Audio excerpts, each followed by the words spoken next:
Bueno, pues buenas tardes para ustedes y buenas noches para mí. Lo que yo pretendía esta tarde era hacer un recorrido visual partiendo de los inicios del joven Picasso. Ante todo, bueno, muchas gracias al museo por el interés que ha mostrado y agradecer en nombre de mi museo de Barcelona el interés mostrado por el mapa. Lo que a mí me gustaría esta tarde... Sí, un segundito. Quería dar la presentación de Reyes Jiménez. Bueno, Reyes, muchas gracias por estar. Son las 11:20 de la noche acá en Europa. Reyes Jiménez dirige la conservación y restauración del Museo Picasso de Barcelona, así que quiero agradecerla a ella y agradecerle al Museo Picasso por el interés y obviamente por el esfuerzo de la licenciada en dar esta charla casi a medianoche de Europa. Así que bueno, gracias nuevamente y bueno, adelante. Muchas gracias, Aldo. Hago el esfuerzo encantada. Lo que lamento es el retraso. Perdónenme, intentaré ser un poco más ligera. Como les decía, lo que vamos a hacer esta noche es hacer un recorrido visual partiendo de los inicios del joven Picasso, ¿no? Y he querido elegir este periodo fundamental, como es la primera época de Picasso, la juventud, por ser la época menos conocida para el gran público y, sin embargo, muy bien representada en nuestro museo. Si quiere ir pasando la siguiente, por favor. Perfecto. El Museo Picasso de Barcelona es sin duda la institución de referencia para conocer los años de formación del artista, ¿no? El que podríamos denominar el Picasso antes de Picasso. La siguiente. No debemos olvidar que el artista occidental más importante y prolífico del siglo XX, como fue Picasso, el que revolucionó la manera de pensar el arte, fue en el fondo un joven de formación absolutamente clásica, que a través de su padre, que fue profesor de arte, ya desde niño tuvo la oportunidad de moverse en un ambiente artístico. Y aquí les pongo seguramente unas imágenes de Picasso que para ustedes son bastante desconocidas, como es el Picasso de formación, que tuvo una formación pues, con los cánones formativos del siglo XIX. Siguiente. Ya vemos que desde muy joven se comienza a retar con otros artistas de su tiempo, porque su padre ya desde muy joven le dirige a presentarse a concursos nacionales y muchas veces, pues la mayoría de las veces con artistas ya consagrados. Tuvo ocasión de ver diferentes estilos y sin embargo veremos que es un pintor que jamás quiso adherirse a ningún estilo. Picasso tuvo aprensión a encuadrarse en un estilo determinado y tuvo la voluntad deliberada de practicar lo que se ha llamado el pluriestilismo simultáneo. Aquí les estoy poniendo ya una obra de 1920, una obra de un Picasso de 40 años, pero pueden ver como el mismo Picasso en una sola obra representa un Picasso clasicista y un Picasso cubista, ¿no? Siguiente, por favor. Volviendo al origen, las obras de Picasso adolescente, como les digo, responden a los cánones formativos del siglo XX, pero esto va a cambiar muy pronto. Una vez que termina sus estudios en Barcelona, su padre lo envía a Madrid y allí ya asiste como copista al Museo del Prado. Y como pueden ver, ya es perfectamente capaz, con 16 años, de interpretar a los clásicos, ¿no? Piensen que es un momento en que enseguida se va a celebrar el tercer centenario del nacimiento de Velázquez, que se estaba fraguando la leyenda del Greco y hasta entonces un pintor poco valorado. Y él, Picasso, estaba allí y todo esto será parte de lo que nutrirá su background, ¿no? Pero si avanzamos en la siguiente, por favor, en su historia hasta llegar al hombre maduro o al hombre senil, porque esta noche no nos daría tiempo a ir parándonos en todas las épocas, ¿no? Descubrimos que de nuevo vuelve a mirar a los clásicos, ya cuando es un hombre maduro, cuando es un hombre ya octogenario, pero lo va a interpretar de maneras muy diferentes, con maneras y procedimientos ya contemporáneos, no como lo hubiera hecho en sus años de formación, ¿no? Si vemos en la siguiente diapositiva, por favor, pues realmente podemos llegar a ver artistas como Polo, como otros artistas que a mediados del siglo XX exploraban otras vías, otras maneras de crear, con nuevos materiales, con pinturas de formulaciones industriales. En definitiva, pues Picasso está trabajando como otros artistas que se están adelantando a la modernidad utilizando materiales plásticos. Siguiente, por favor. Vemos aquí este tipo, esto sería un muestrario de pinturas como las que Picasso estaba utilizando en los años 50, en los años 60, pinturas, como ven, directamente para uso industrial que compagina con las pinturas tradicionales de las bellas artes, ¿no? El siguiente. Y por tanto, pues vemos este último Picasso, nos hemos ido al otro extremo un poco para que vean la diferencia, ¿no?, entre los primeros años de formación y lo que sería después el Picasso de la última época. Este Picasso ya no mayor ni maduro, ya realmente senil, ¿no?, que trabaja con impaciencia, que vuelve un poco a ser ese niño, ¿no?, ese niño que de los inicios, que prescinde de los pinceles, que utiliza los dedos, que vemos que los colores se mezclan, a menudo se emborronan. Es decir, si nosotros viéramos simplemente estos pequeños detalles que les pongo en la pantalla, realmente podríamos pensar que estamos delante de un polo o de un expresionista abstracto, ¿no? Y no de un Picasso, un hombre, como les digo, formado en el siglo XIX. El siguiente, por favor. Y por tanto, pues vemos que Picasso es un hombre que atraviesa los siglos, que se forma, que nace en el siglo XIX, que se forma en el siglo XIX, pero que rápidamente ingresa en el siglo XX y lo hace con plena modernidad, ¿no? Les he elegido estos dos extremos, este autorretrato de juventud y uno de los últimos autorretratos de Picasso del año 73, es decir, un año antes de morir, ¿no? El siguiente, por favor. Bueno, y me gustaría hablar de las técnicas, ¿no? Porque siguiente, digo aquí, diluyendo fronteras, vemos en esta diapositiva, la siguiente, por favor. Vemos que a lo largo de los años, Picasso, uno de los aciertos que tuvo es que logró captar a los mejores especialistas, impresores, ceramistas, fundidores, ¿no?, artesanos con reconocido oficio, que le ayudaron a potenciar su talento y a enriquecer su producción. Y esta innata capacidad que tenía para aprovechar las posibilidades plásticas de cada material se vio favorecida por esta fusión y transferencia de procedimientos y disciplinas ajenos a la pintura, con un resultado de una obra muy singular donde las fronteras técnicas parecen diluirse, ¿no? Porque vemos aquí cómo está trabajando la cerámica, pero realmente aplicando técnicas de grabado, y en la siguiente, por favor, veremos cómo está trabajando el grabado con técnicas pictóricas. Aquí a la derecha es una plancha de grabado a la aguatinta y el resultado de la plancha, pero cómo al mismo tiempo pues está trabajando la cerámica con procedimientos pictóricos similares a los que utiliza en el grabado, ¿no? Y por tanto, pues esto nos lleva a hablar de la técnica de Picasso en palabras mayores, ¿no? Y realmente cuando hablamos de Picasso, pues no simplemente hay que hablar de técnica, sino realmente de todo un proceso creativo, ¿no? Porque si no, hablaríamos simplemente de materiales y no estaríamos entendiendo la mano transformadora del artista, ¿no? En la siguiente diapositiva, gracias, vemos que tampoco nos podríamos acercar al artista sin entender, como dijo Kahnweiler, el marchante Kahnweiler, que Picasso es fanáticamente autobiográfico. Pero es que ya vemos, y ahora ya hemos vuelto a la juventud, a la infancia, que Picasso ya era autobiográfico cuando no tenía aún biografía que explicar, ¿no? Y por eso pues me gustaría comenzar enseñándoles obras de su primerísima juventud para que vean realmente cuál fue su desarrollo para acabar, hoy acabaremos en la época azul. La siguiente, por favor. Como dijo el propio Picasso, un cuadro no vive más que por aquel que lo mira, y nosotros esto es lo que hacemos en nuestro departamento, en el museo, ¿no? Y es a lo que les voy a convidar esta noche, ¿no? A mirar. Pero lo vamos a hacer ayudados por la tecnología de la imagen, que nos permite estudiar con precisión más allá de lo que alcanzan nuestros ojos, ¿no? En la última década ha habido un extraordinario proceso tecnológico y la imagen técnica, la imagen hiperespectral, se ha introducido en el mundo del patrimonio como un método de estudio no invasivo, ¿no?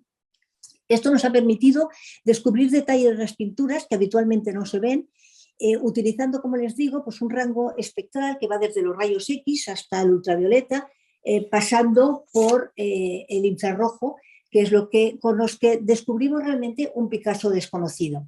En la siguiente vemos, por ejemplo, pues cómo vamos a ver aquello que el ojo no puede ver. Es decir, si ustedes fueran mañana al museo, lo que ustedes verían sería la superficie, pero ahora vamos a entrar realmente físicamente en el interior de las pinturas. En este caso, haciendo, como les digo, estos estudios no invasivos, en este caso en la franja del infrarrojo. La siguiente. Bueno, porque no les exageraría si les dijera que un número realmente considerable de obras de las que custodia el museo no son lo que parecen, o dicho de otra manera, son mucho más de lo que muestran a primera vista. El siguiente.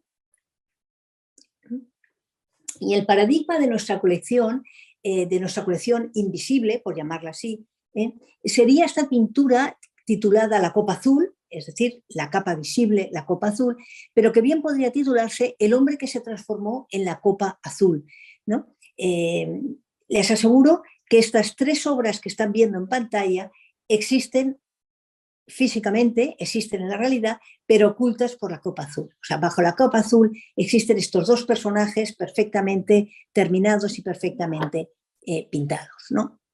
Y quédense con esta palabra, transformación, metamorfosis, porque realmente será el motor de la obra de Picasso a lo largo de toda su vida.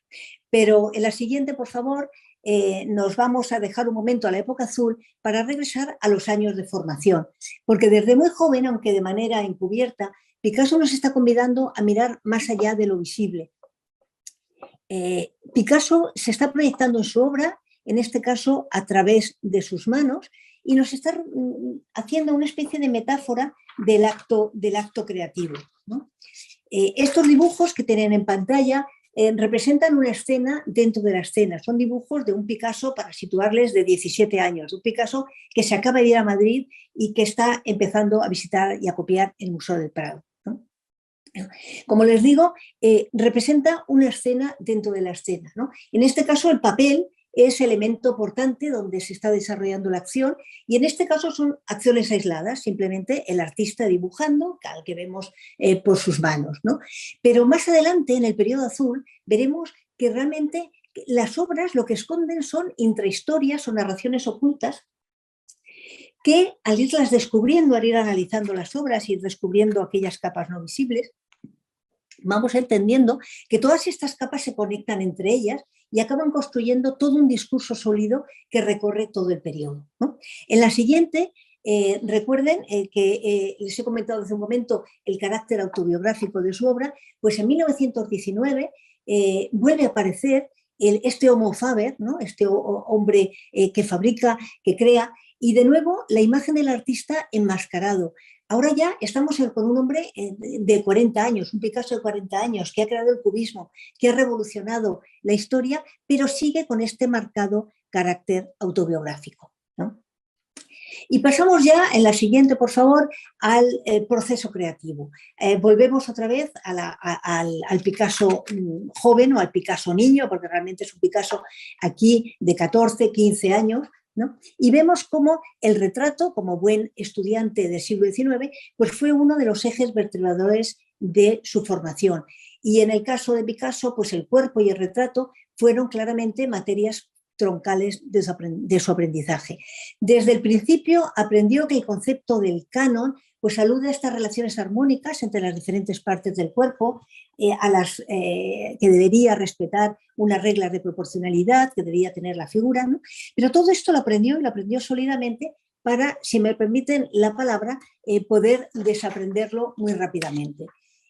Uno de los campos de experimentación pues fueron precisamente aquellas mujeres que tuvo cerca y que le fascinaron. En la siguiente diapositiva, pues vemos, en esta hemos visto a su madre, en esta vemos a su hermana Lola, aún sujeta al canon del siglo XIX, pero sujeta por poco tiempo, porque en la siguiente, por favor, verán una versión absolutamente contemporánea y diferente de su hermana, y entre una obra y otra ha pasado simplemente unos meses, ha pasado un año, ¿no? En este caso es una visión completamente distinta, ¿no? Donde aparece el estudio como espacio de creación, que será un tema recurrente en la obra de Picasso. Estamos aquí ante un Picasso de 19 años, ¿no? Y aparece este elemento de la ventana como sinónimo de la existencia humana, haciendo esta transición del interior al exterior. Es un elemento también muy persistente en la obra de Picasso, ¿no? Y les pongo algún otro ejemplo, no vamos ni mucho menos esta noche a hablar de sus mujeres, pero en la siguiente les pongo otro ejemplo, como es el icónico retrato de Gertrude Stein, testimonio de una amistad ya en la fase transitoria de la época rosa al cubismo, es decir, ya de un Picasso de 20 años, ya de un Picasso adulto que ha abandonado España, ha abandonado Barcelona y está instalado en París, ¿no? Desde el primer encuentro que tiene con Gertrude Stein ya tuvo el deseo de retratarla y lo conseguirá el año siguiente con este retrato que marcará un hito, pero que se lo pongo aquí como ejemplo porque también es un producto de la metamorfosis. Los estudios técnicos que verán ustedes aquí a la derecha, en blanco y negro, ¿no?, demuestran cómo Picasso hizo varios intentos, varias transformaciones de la cara de Gertrude, ¿no? Picasso, aquel artista de prodigiosa memoria visual que no necesitaba el modelo delante, hizo posar a la escritora americana casi un centenar de sesiones. Y esto creó una relación intensa que desbordó los puros límites de la relación del pintor y la modelo, ¿no? Pero, sin embargo, a pesar de haberla tenido posando, abandonó el retrato, lo dejó inacabado y lo completará de memoria unos meses después a su regreso de Gósol, el pueblo del Pirineo catalán, donde fue a pasar el verano de 1906. ¿No? Y por un último ejemplo, en la siguiente, de cómo es la transformación, la metamorfosis permanente del modelo en Picasso, pues lo tenemos en Fernand, ¿no? La Belle Fernand, que fue pues, su primer amor francés, que procedía de un ambiente bohemio de París, a quien conoce en verano de 1904, que lleva a Gósol, precisamente, al pueblo de Gósol, en este año 1906, en que tiene la revelación y hace el retrato, o concibe el retrato de Gertrude Stein, que después acabará, ¿no? Pero como vemos aquí la evolución de este personaje, cómo la retrata en París todavía en un momento de la época rosa, en esta pintura, este retrato con la mantilla prácticamente etéreo, prácticamente sin pintura, como en 1906 en Gósol se fascina por su imagen y la multiplica en diversas actitudes dentro de una misma tela, sería la segunda, ¿no? Cómo después pues, la va a retratar posteriormente en París y cómo en 1909 la vuelve a traer a España, al pueblo de Horta, una dura experiencia para ella y sin embargo un momento iniciático para Picasso, ¿no? Ella es el centro de su obra y Picasso pues, somete su retrato a una abstracción formal que evoca la accidentada geología de esta zona de Cataluña, sin duda un recuerdo cesaniano, y allí también la transforma a las 3 dimensiones, la lleva a las 3 dimensiones en lo que será su primera escultura cubista. Siguiente, por favor. Pero nos vamos a centrar, porque podíamos estar hablando de sus musas y sus mujeres, nos vamos a centrar como les digo, en el proceso creativo, ¿no? Regresando a su juventud. Y me permito citar a Eliot, porque aunque Eliot está hablando de los poetas inmaduros que imitan y los poetas buenos que convierten la imitación en algo mejor, se podría aplicar perfectamente a la pintura, a los pintores, y en este caso se podría aplicar perfectamente a Picasso, porque vemos que Picasso convierte todo lo que toca en algo mejor. Porque Picasso es realmente un artista, como les digo, de la metamorfosis, un artista de resignificar las formas, ¿no? El siguiente, por favor. Bueno, volvemos a los inicios, vamos a La Coruña, la primera ciudad donde vivió con sus padres y donde empezó sus estudios de Bellas Artes, y vemos sus primeros estudios como en un soporte tan atípico como es una pandereta, pinta este viejo fantástico, un niño de 14 años. Pero por primera vez les pongo este ejemplo, porque hay otros ejemplos fantásticos de esta época de La Coruña, pero les pongo este ejemplo porque por primera vez Picasso está apropiando de una imagen ya existente y aprovechando los colores de la capa subyacente como base de las carnaciones de este retrato del viejo. Siguiente. Vean ustedes en el reverso de la pandereta cómo se transparentan unas flores, es decir, era una pandereta que tenía ya una decoración previa, no una decoración que Picasso haya hecho. En la siguiente vamos a ver cómo estas flores que se transparentan por el reverso, ¿no? Picasso aprovecha estas flores como base para pintar las carnaciones del personaje, ¿no? Como si ya fuera realmente un artista que domina el oficio y estuviera aplicando aquellos recetarios medievales donde se hablaba de poner una base de verdacho para comenzar un rostro con una tierra verde mezclada con un poco de albayalde, ¿no? Bueno, pues vemos que Picasso ya conocía estos secretos del oficio y era capaz de transformar una obra previa, una obra popular seguramente, como es esta pandereta y estas flores, en este magnífico retrato de anciano. En la siguiente vemos otro ejemplo también de primerizo, otro ejemplo de La Coruña, otra vez un Picasso de 14 años, como la imagen radiográfica de esta obra lo que nos muestra es una escena de dos palomas. Siguiente, por favor. Vemos aquí la imagen radiográfica, que son un tema que no tiene nada que ver con el viejo de la boina, como son un tema de palomas, tema que tan frecuentemente pintaba a su padre. El siguiente. Vemos aquí, en este caso, que si se tratara de un ejercicio de imitación del padre, pues sería muy interesante esta capa subyacente, esta capa invisible que hemos descubierto, porque sería la primera vez que Picasso pinta en un tamaño ya considerable un tema de palomas imitando los que hacía su padre, los de la izquierda son de su padre, ¿no? Pero también podría ser que hubiera utilizado una tela previamente pintada por su progenitor, vemos que la temática es la misma, ¿no? Y que simplemente, pues lo que Picasso hubiera hecho, como había hecho con la pandereta, es aprovechar estos colores terrosos como base de este retrato tan influenciado todavía por la pintura española. Siguiente.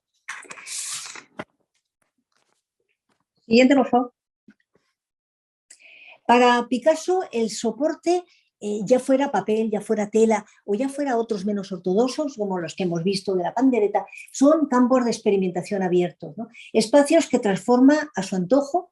Y esto lo veremos ya en sus cuadernos de juventud. Les he puesto aquí un ejemplo de unos cuadernos ya de la época de Barcelona, ya ha dejado La Coruña, la familia se ha instalado en Barcelona y Picasso ha empezado a la Escuela de Bellas Artes con 15 años, ¿no? Aquí. Bueno, pues este cuaderno de juventud está repleto de dibujos en cualquier dirección y invadiendo su propio espacio. Es lo que yo le he puesto como título capacidad de multivisión, ¿no? Lo que es la realidad es que a finales de 1896, es decir, un Picasso de 15 años, ya está capacitado para abordar el gran formato, como veremos en la siguiente, por favor, y retarse, como les digo, con otros artistas, ¿no? Esta obra, Ciencia y Caridad, que ya la realiza pensando expresamente, pensada para llevarla a la Exposición Nacional de Bellas Artes, vemos que es un auténtico ejercicio de superación. Su estudio técnico, siguiente, vemos aquí en la radiografía cómo lo que nos demuestra es que Picasso elabora, trabaja considerablemente esta obra. Esto es una obra de 2 por 2,5, es una obra muy grande, de gran formato, ¿no? Y cuyo estudio técnico, como les digo, pues nos ha aportado muchísimo, una información de muchísimo valor, porque después de analizarla hemos podido acceder a sus capas internas. Con la radiografía hemos descubierto todas las modificaciones que este niño Picasso hizo de esta obra para llegar a completar su mejor versión, ¿no? Para poder mandar a la Exposición de Bellas Artes de Madrid una obra que realmente fuera digna de competir con los artistas consagrados. Pero por otra parte también, pues el estudio químico a través de micromuestras lo que nos ha dado es toda la secuencia de colores y vemos cómo él elaboró y reelaboró la pintura hasta conseguir la atmósfera adecuada al tema. Siguiente. Vean, todo este trabajo se hizo en el contexto de una campaña de estudio y restauración que hicimos en el año 2017 de la pintura. El siguiente. Y donde pudimos hacer toda una batería de análisis. Aquí les pongo un ejemplo de cómo estamos tomando medidas de color. Es un estudio no invasivo, simplemente para poder llegar a estudiar todos los matices que Picasso utiliza para llegar a completar, como les digo, y conseguir esta atmósfera determinada. Y en la siguiente diapositiva vemos realmente cómo esta obra es un proceso evolutivo, cómo a través del estudio que realizamos de la obra final, pudimos llegar a interpretar y pudimos llegar a poner en relación estos pequeños bocetos con la obra final. Una vez más, pues este Picasso trabajando a través de la metamorfosis de la primera idea inicial, reelaborando las obras, que será un continuo en su vida. Siguiente. Vemos, le repito esta frase tan de Picasso que decía que las obras o la creación es una suma de destrucciones, ¿no? Y en el caso de Picasso, en todas las obras de juventud que hemos ido estudiando, y vemos cómo realmente abre el camino a lo que será el Picasso adulto. Siguiente.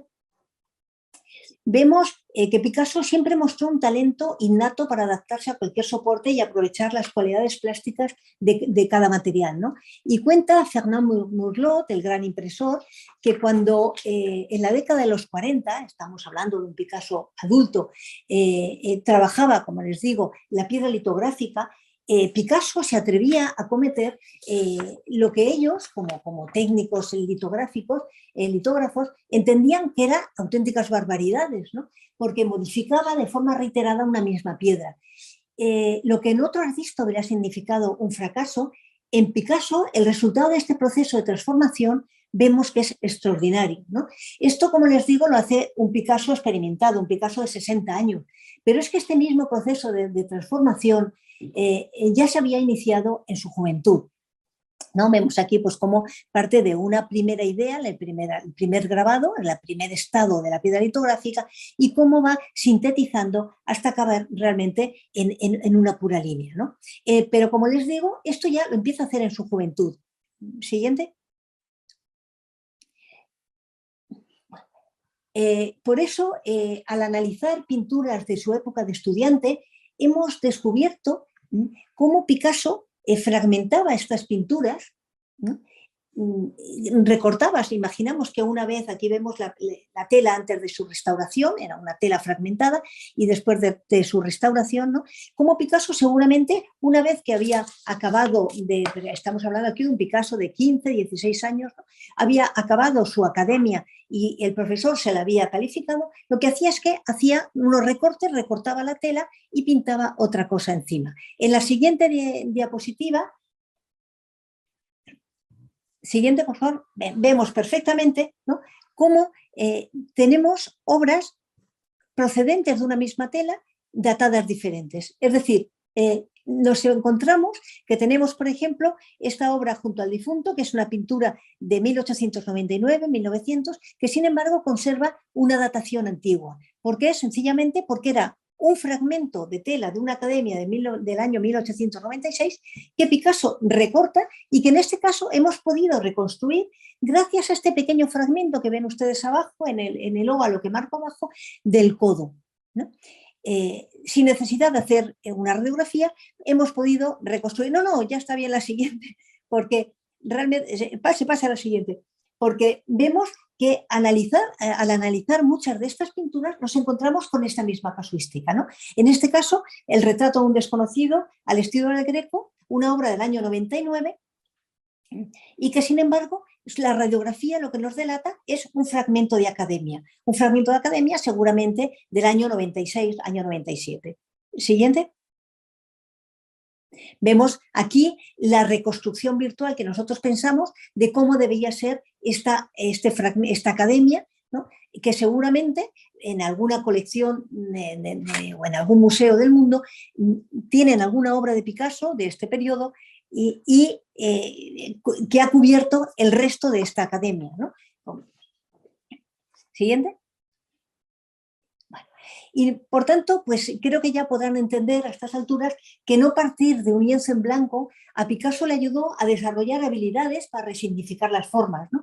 Y así cuando decide incluir su propia imagen en el retrato previo de un personaje desconocido con un gran sombrero, sería la foto número 1 de las imágenes técnicas, es decir, les estoy mostrando imágenes no visibles, imágenes por debajo de este autorretrato con peluca que ven en color, pues como les digo, cuando decide incluir su propio retrato en un retrato foto previo de un personaje desconocido con un gran sombrero y en una segunda etapa se disfraza con una peluca, pues vean ustedes que el resultado es extraordinario.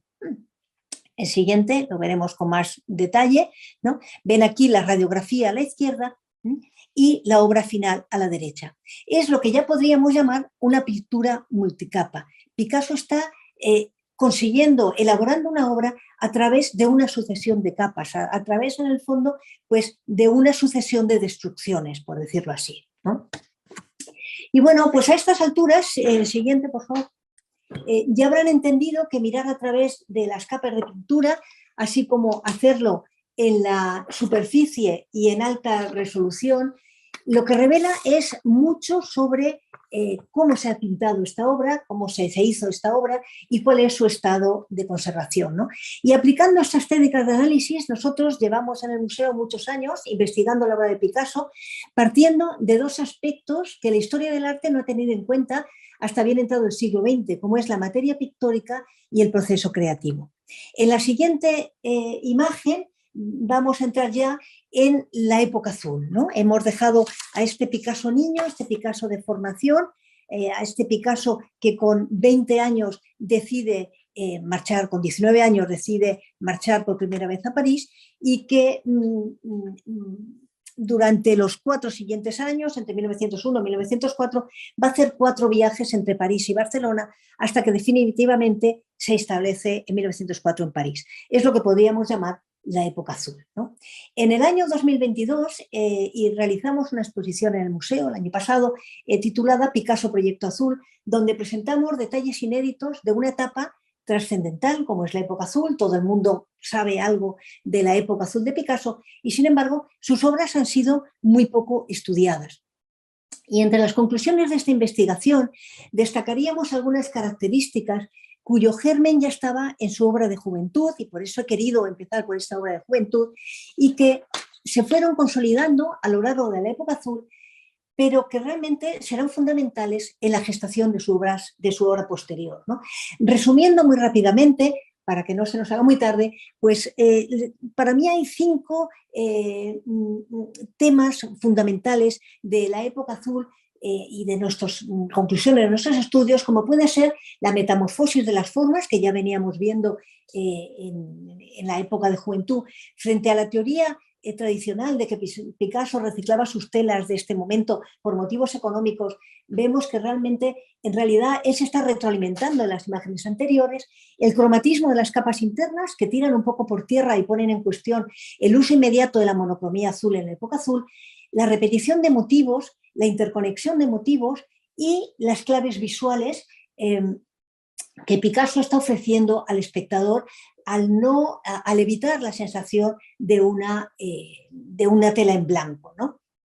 Por lo tanto, pues más allá de una manera o un estilo, la época azul es un periodo clave donde Picasso, un Picasso de 20 años, comienza a elaborar lo que será su pintura más rupturista. Siguiente. A medida que estudiamos las obras de este periodo, pues vamos descubriendo sustratos desconocidos, ¿no? Recuerden que lo que les comentaba al principio, las obras son mucho más de lo que muestran a primera vista. Y estos son los 4 estudios que hicimos el año pasado en la exposición de Picasso Proyecto Azul. A su izquierda tendría la obra tal como la verían si mañana visitaran el museo, y todas las obras de la derecha son todas estas imágenes técnicas, todas estas imágenes no visibles que hemos podido ir descubriendo y que nos dicen tanto de estas obras, ¿no? Vemos que Picasso, pues en este momento de la época azul, bueno, pues es un momento que sí, que opta por la contención del color, en contraste absoluto con lo que estaban haciendo sus colegas de la vanguardia parisina, que estaban embarcados en la liberación del color, ya fuera por la vía de los navis o de los fauvistas, ¿no? Que Picasso asimila en este momento, en la época azul, una tradición y la interpreta de forma personal, pero que realmente su auténtica modernidad no llegará hasta más tarde, hasta 1905 y sobre todo hasta 1907, con la gestación de las Demoiselles d'Avignon, sin embargo, pues el periodo azul es un periodo que ya tiene una extraordinaria modernidad en su manera de concebir las pinturas.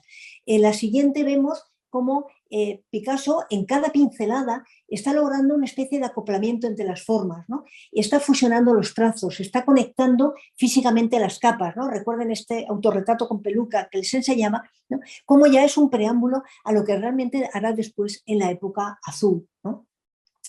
Y les pongo este ejemplo del Art Institute de Chicago, no es una obra nuestra, ¿no? Porque el Art Institute de Chicago publicó sus estudios sobre el viejo guitarrista bajo el sugerente título de Revelando a Picasso, y realmente lo que ellos hicieron con esta obra es revelar todo lo que había subyacente, ¿no?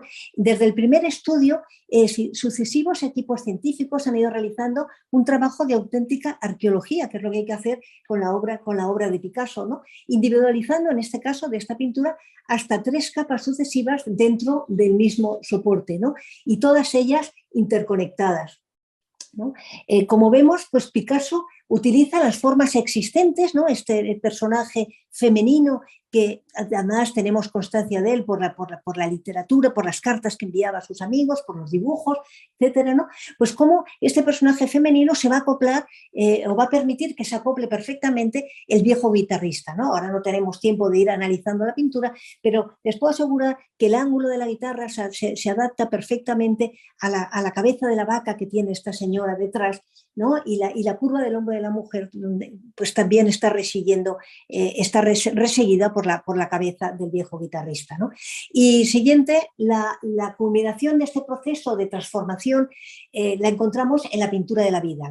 La pintura de la vida es la obra cumbre del periodo azul, pintado en Barcelona en 1903, donde además de partir de una composición anterior, de la obra que Picasso lleva en 1900 a presentarla a la Exposición Universal de París de 1900, siguiente, por favor, pues vemos cómo, como les digo, la pintura de la vida está pintada sobre una obra que hoy en día pues no podemos ver más que por radiografía, pero les he puesto aquí un dibujo, el estudio para últimos momentos, que sería lo más similar a la versión final de esta obra que quedó oculta bajo la pintura de la vida, ¿no? Pero esta obra, pues además de partir de esta composición, como les digo, de últimos momentos, la tela alberga imágenes similares descubiertas por radiografía en otras obras de Picasso, ¿no? En otras obras de este momento.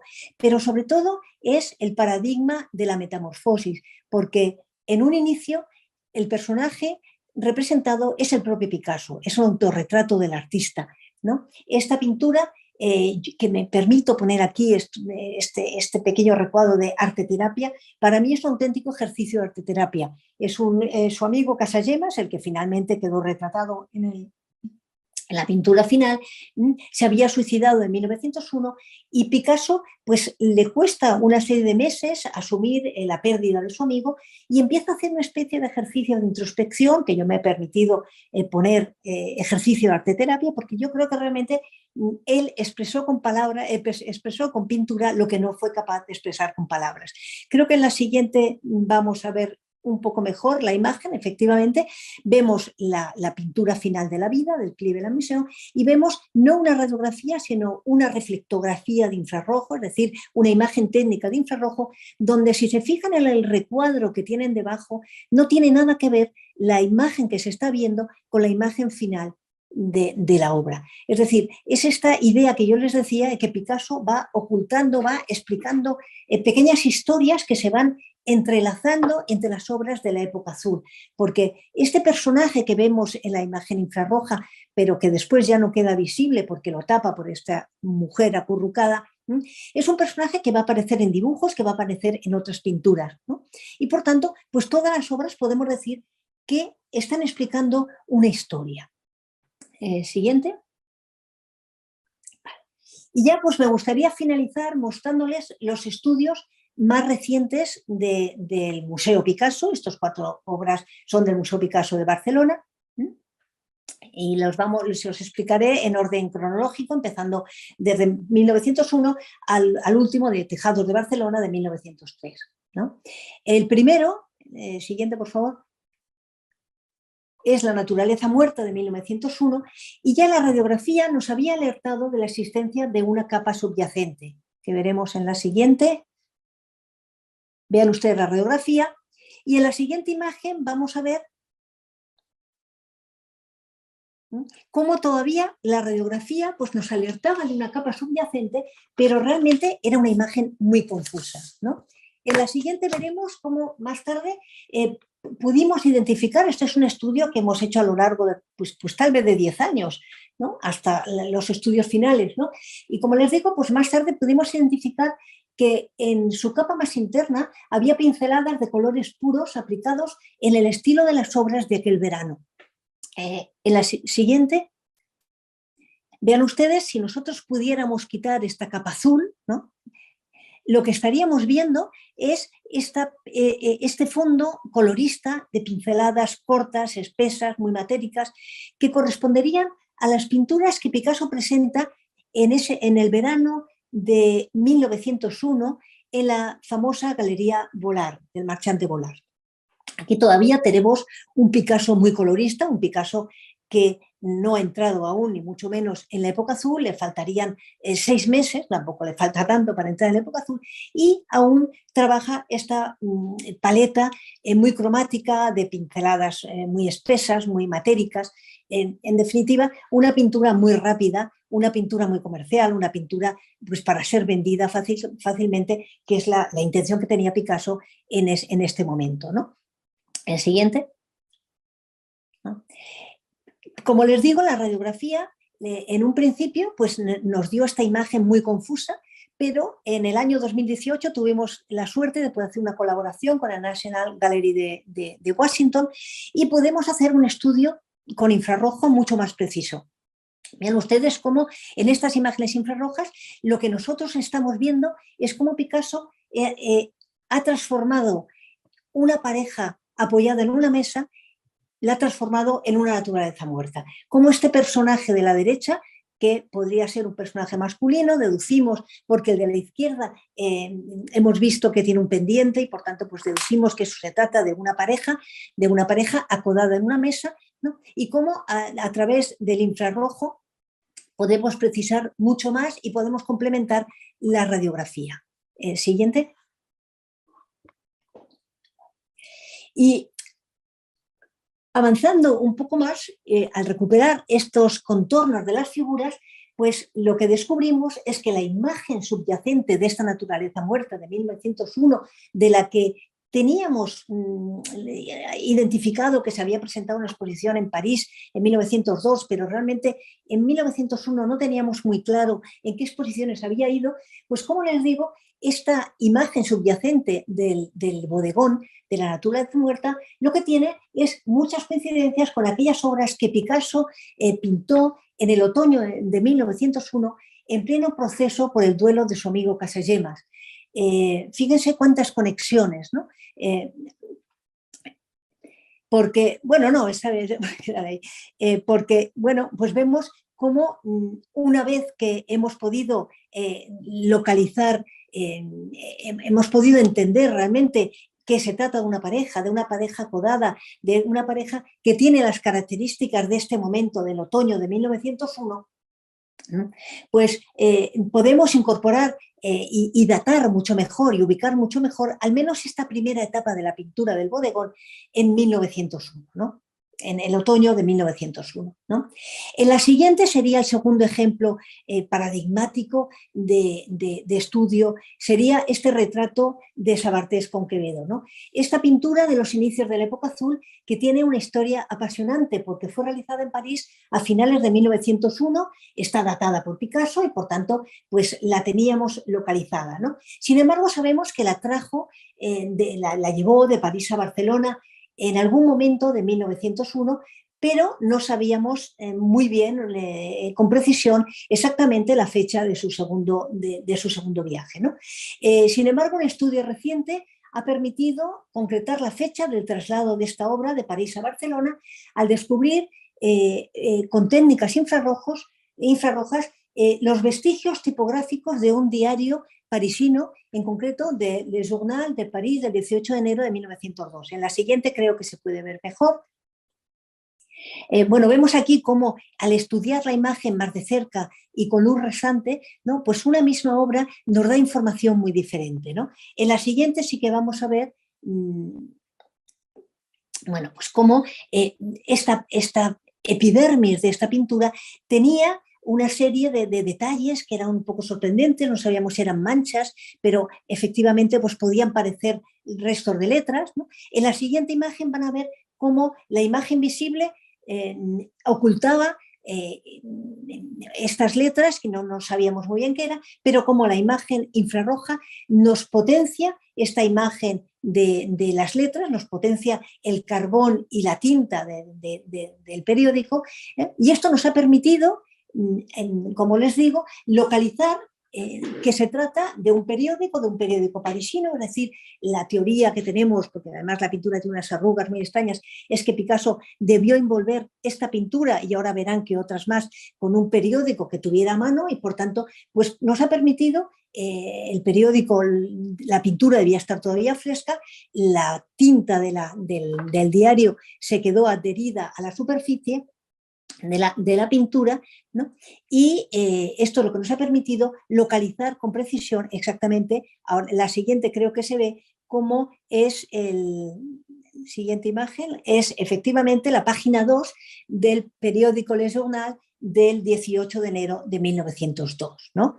Hemos podido localizar perfectamente la hoja. En la siguiente imagen veremos cómo esta obra no ha sido un trabajo independiente, sino que hemos hecho un trabajo de colaboración con un museo japonés, propietarios de la maternidad junto al mar, y hemos encontrado una tercera obra con estas mismas características. En las siguientes imágenes van a ver ustedes pues cómo efectivamente otra obra que siempre perteneció a la colección de Picasso, como es el retrato de Mateo Fernández de Soto, y que al pertenecer siempre a la colección de Picasso nunca se restauró, y por lo tanto con simple luz visible, es decir, se puede identificar estas letras, ¿no?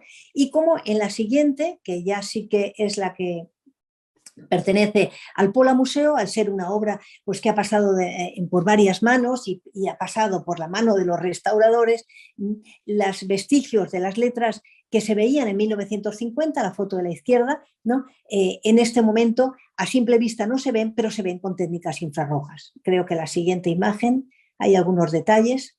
Vean ustedes el detalle de la otra de las páginas del journal, que es la que correspondería a la pintura de la maternidad. Y no sé si tenemos alguna imagen más. La siguiente. No. Bueno, no tenemos más imágenes, ¿no? Como ven, pues estos estudios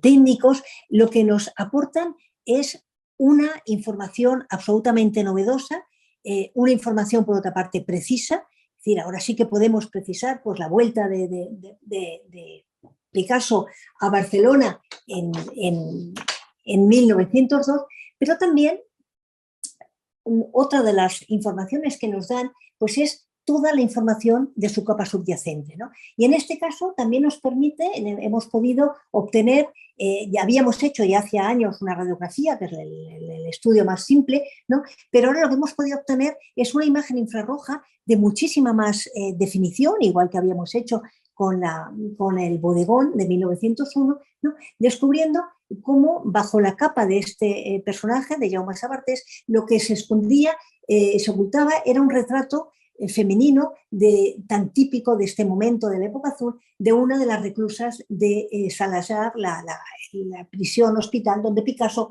se inspiraba en este momento de 1901. ¿No? Picasso sabemos que comenzó a frecuentar este recinto penitenciario en el invierno, ¿no?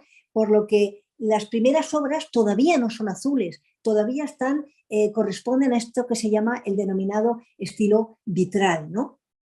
Pero en la siguiente vemos cómo, vean ustedes, cómo podemos poner en relación obras de este mismo periodo, ¿no? Pero lo que nos ha permitido este estudio, ambas obras son de nuestra colección, es poder hacer las estratigrafías, los estudios estratigráficos de la obra de Sabartés, es decir, Sabartés no solamente le hemos estudiado la epidermis, ¿no? Descubriendo los detalles del diario, también hemos estudiado las capas internas para poder precisar si es más o menos colorista que esta mujer de la cofia, que también es de nuestra colección. Creo que en las siguientes imágenes,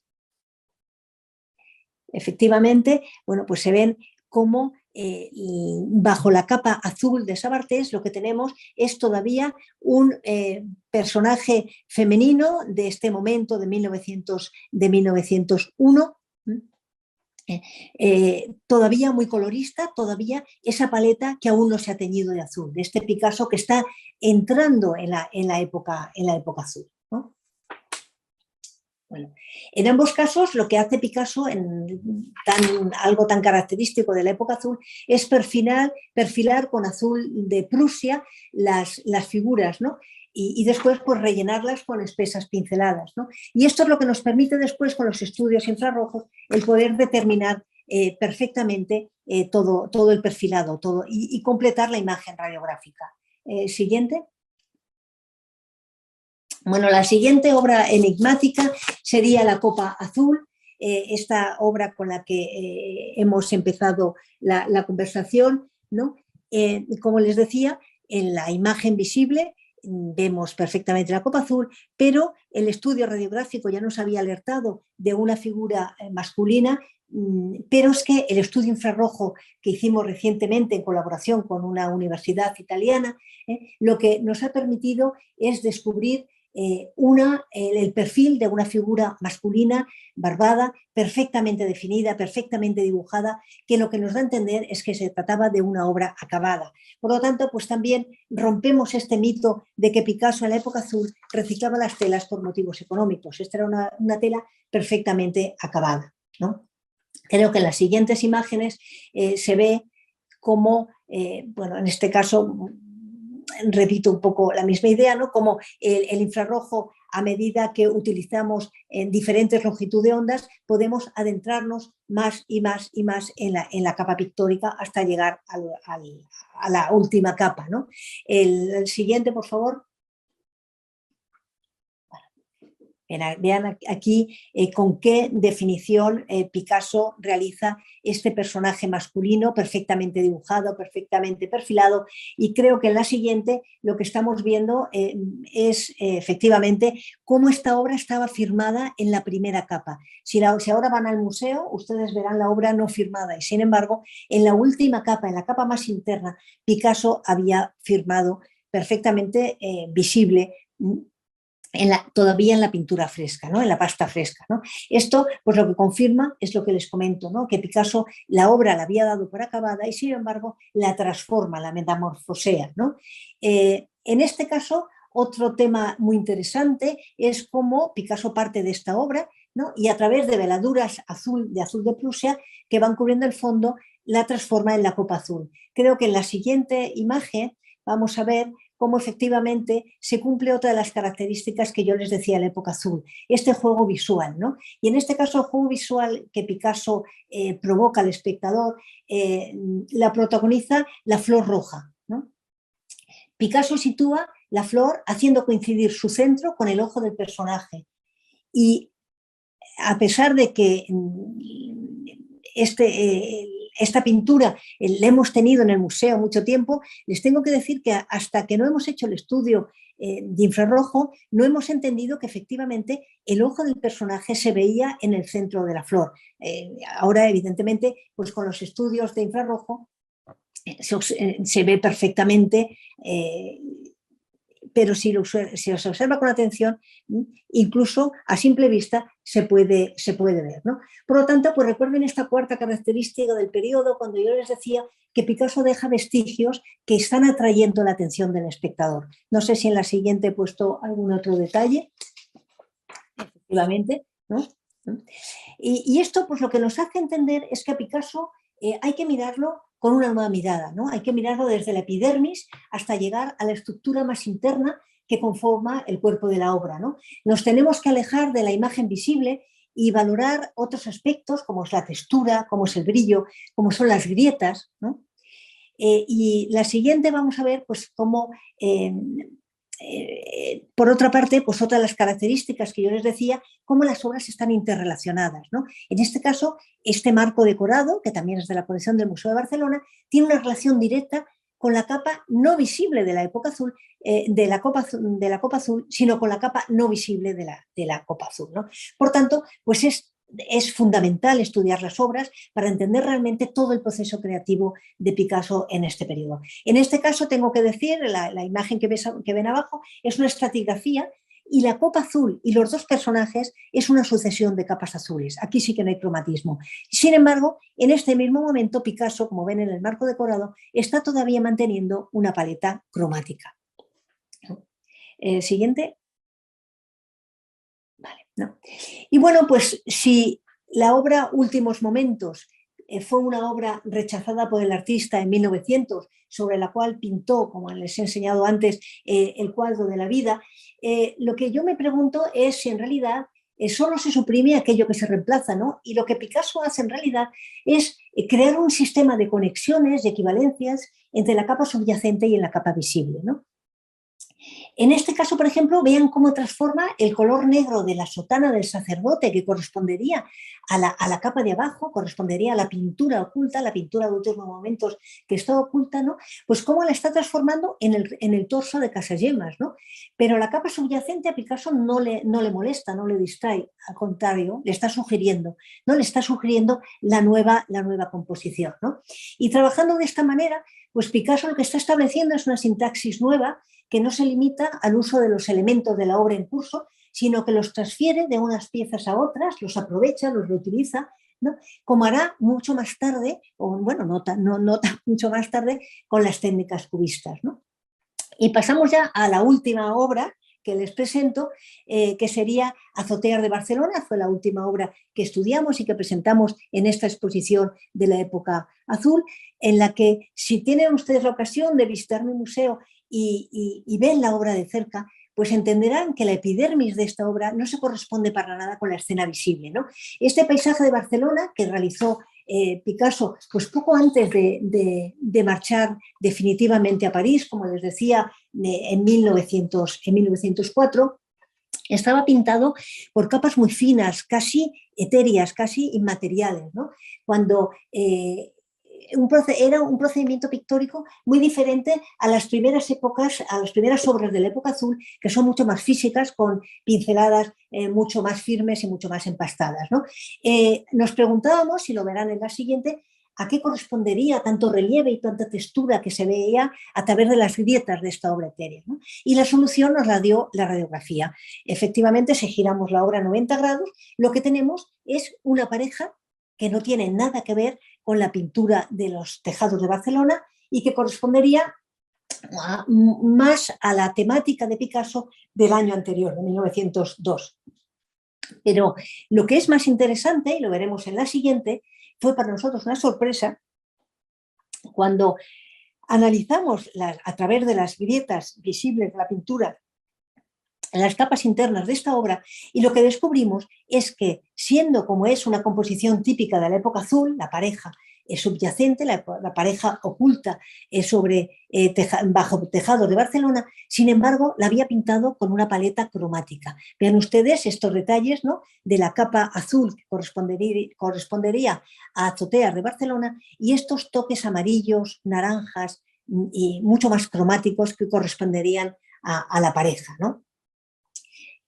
Por tanto, pues Picasso estaba utilizando unas estrategias narrativas para organizar y para transmitir sus ideas, y por eso, de forma voluntaria, puede pasar la siguiente, Picasso no está cubriendo totalmente la capa que cubre, la capa anterior, la capa que modifica, ¿no?, sino que deja destellos de color. Les aseguro que en tejados de Barcelona se ven destellos naranjas, se ven destellos amarillos que salen de la capa subyacente.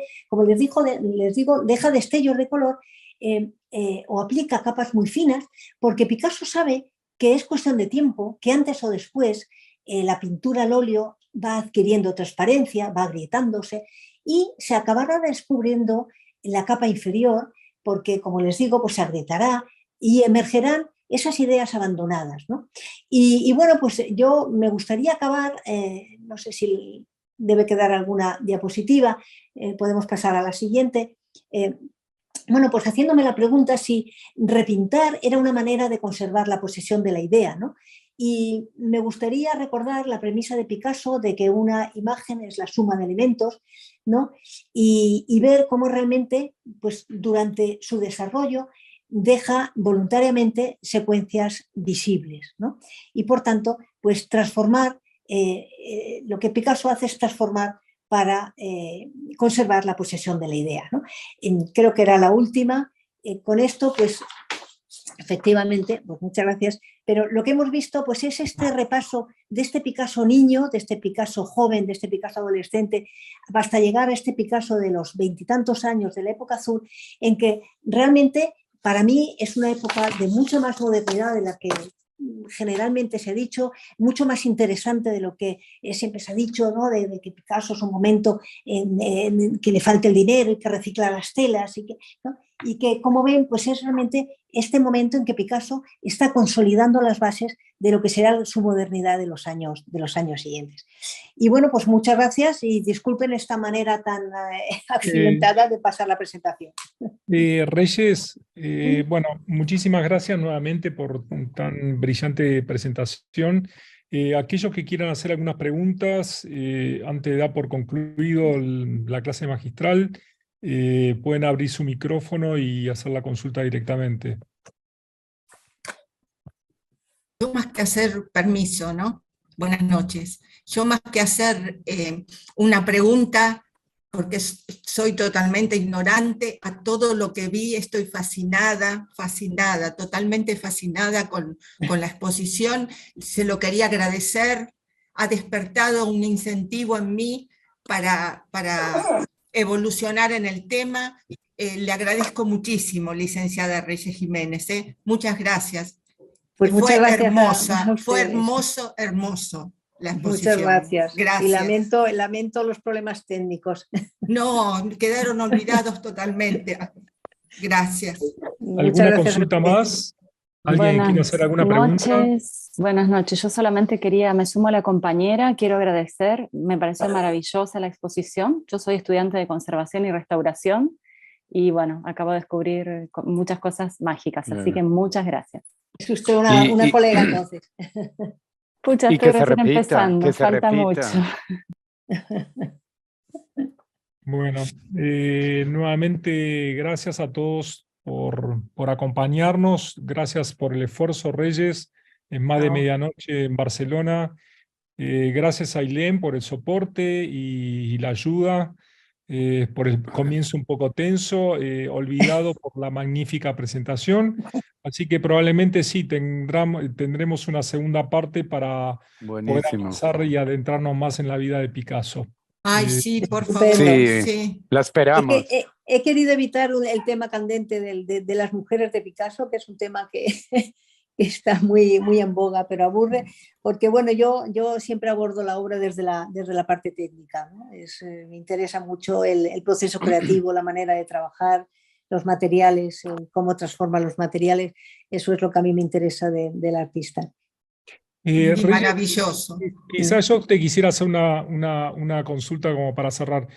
¿Qué pensás que era la búsqueda de Picasso en pintar sobre otras telas que ya tenían una pintura de él que nada tenía que ver en cierto modo luego con el producto final que vemos, ¿no? Que era... ¿Rechazaba la pintura que había hecho y decía, no, esto no me gustó? O decía... Ahí está, yo no sé, porque en la época azul te tapa algunas escenas que después recupera en obras visibles, ¿eh? Es decir, he querido hacer una visión muy general, pero si nos hubiéramos centrado solamente en la época azul, pues vemos escenas que quedaron tapadas, por ejemplo, en el cuadro de la vida, que es el cuadro que resume un poco este momento, ¿no? Pero que en realidad aparecen en la capa visible de otras obras, o que dejó en dibujos, o que dejó en anotaciones, en cartas, en correspondencia a sus amigos, ¿no? Yo creo que Picasso se está retroalimentando de su propia obra, ¿no? En un principio, de niño, se retroalimenta pues, de las flores de la pandereta o de los pajaritos que no sabemos si es de su padre o fueron suyas, pero yo creo que Picasso... digamos que utiliza ya este material hecho por él mismo, ¿no? Como punto de partida para transformarlo en otra cosa, ¿no?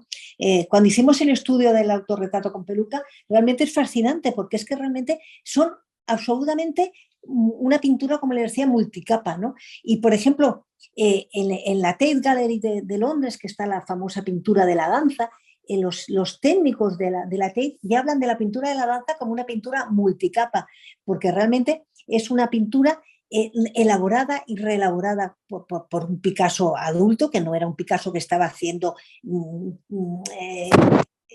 aprendiendo, ¿no? Haciendo ensayos, ¿no?